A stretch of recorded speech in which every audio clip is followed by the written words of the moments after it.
Okay, we'll go ahead and start over with Chad. Well, everybody's talking about David going back to Europe, but you get to go back to Europe too. I mean, how excited are you about crossing the sea? Yeah. I'm sorry, very excited. I mean, it's something I didn't really think about coming here, thinking that I would play a game back in Europe. So that's really something I'm waiting for. I'm excited about. I know my grandma is going to be able to be there, so that's another plus point to it. So yeah, excited for this game to come up.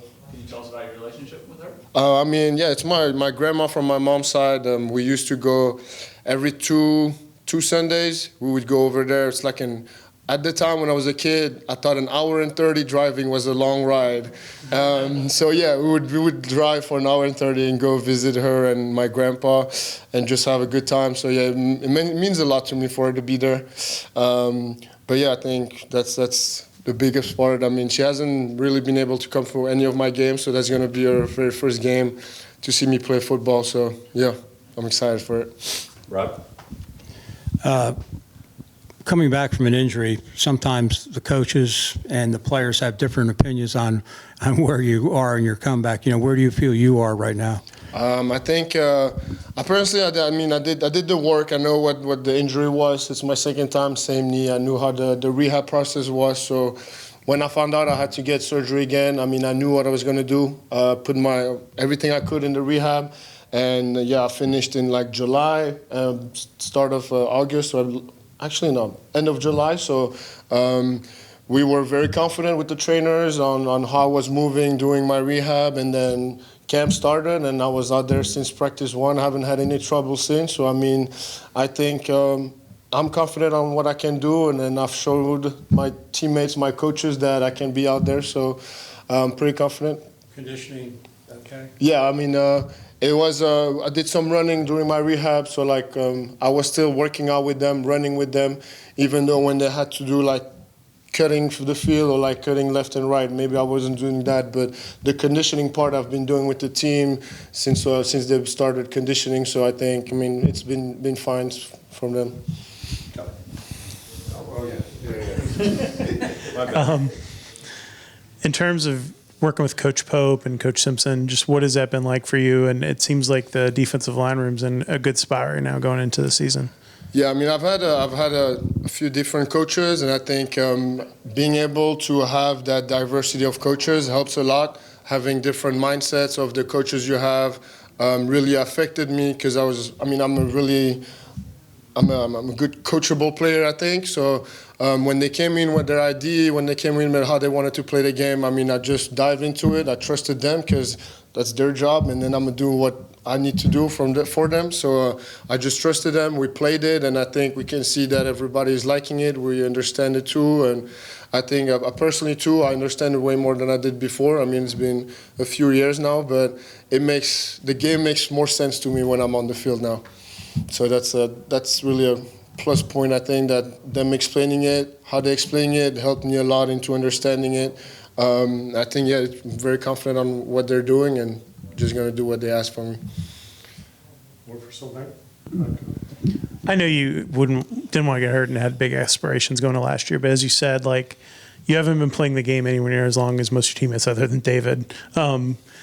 Is it a little bit of a blessing to have this extra year to maybe develop your understanding of the game and further yourself in terms of that, maybe to build for the future for what you want to do in the future? Yeah, definitely. I think you can see a big difference when you watch my first games in 2019 and then the games later, how I looked lost at first. And also a lot of the terms, a lot of the words they use in football I didn't really know, and now it all makes sense. Like, I see stuff, I can even call it myself, so that's like a confident boost to yourself, and that makes you're more trusted on the field, and you can play with less thinking too much. It's really going fast. At first the game was going very fast, and now it's going slow, so I can see what's going on and understand what we're trying to do and do my job, even though if I mess up, I know, okay, I still got to be there because somebody's coming behind me, and that I learned because they taught it me the right way. So I think that really helps, having that extra year too, just for the future too, making sure that I know what I need to know for that next level.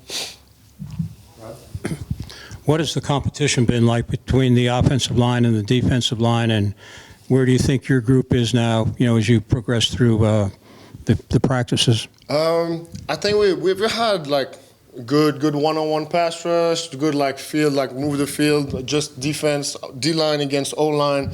It's being up and down every time sometimes offense wins, sometimes defense has a day.